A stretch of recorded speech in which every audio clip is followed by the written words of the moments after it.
ম্যাচের মোমেন্ট আমি ঘুরাইছি কিনা আমি জানি না। আমার কাজ ছিল আমার দায়িত্ব অনুযায়ী বোলিং করা।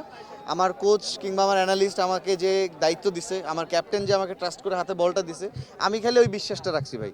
এবং আমি বিশ্বাস করি যে নিজের মধ্যে আত্মবিশ্বাস থাকলে আসলে তারা পৃথিবীতে কেউ থামাইতে পারে না।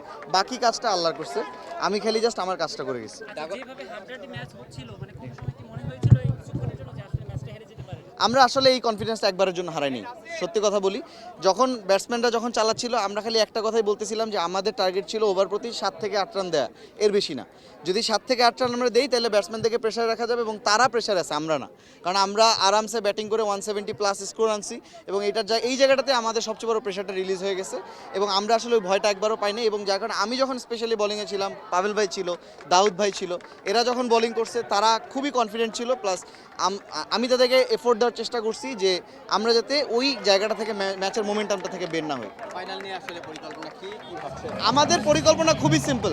আমরা প্রতিপক্ষকে এমন একটা চাপের মধ্যে রাখবো যতটা না মাঠে হবে তার থেকে অনেক বেশি হবে মানসিক।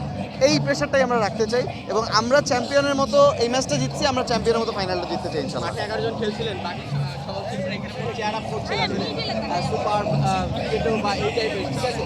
নানান বিষয় নিয়ে আসলে বলছিল, আপনাকে চেয়ার আপ করছিল, এই জায়গাটা কেমন ছিল, ভালো লাগে জায়গাটা দেখতে তো? স্বাভাবিক, কারণ মাঠ থেকে যখন আসলে চিয়ার আপটা আসে, যখন আসলে মাঠের বাইরে থেকে হোক বা মাঠের প্লেয়াররা যখন হোক, যখন তারা উজ্জীবিত করে তখন খুব স্বাভাবিকভাবে অনেক অন্যরকম একটা ভালো লাগা কাজ করে। এবং আমরা চেষ্টা করছি যে তাদের ওই যে উদ্দীপনাটা ধরে রেখে প্রত্যেকটা মোমেন্টাম অনুযায়ী উইকেটগুলো নিতে, এবং খুব সহজে আমরা জয়টা বের করে আনছি। ফাইনাল ম্যাচটা কেমন হতে পারে? ফাইনাল ম্যাচটা আমি বিশ্বাস করি আমাদের সাথে খুব সম্ভবত এই ম্যাচে যারা জিতবে, এখনকার যে ম্যাচটা হবে তাদের সাথে হওয়ার সম্ভাবনা বেশি। সো ওই জায়গা থেকে আমি মনে করি যে ফাইনাল ম্যাচটা আমরা আরও এক্সাইটিং দেখবো, অনেক ফাইট হবে, হাড্ডাহাড্ডি হবে।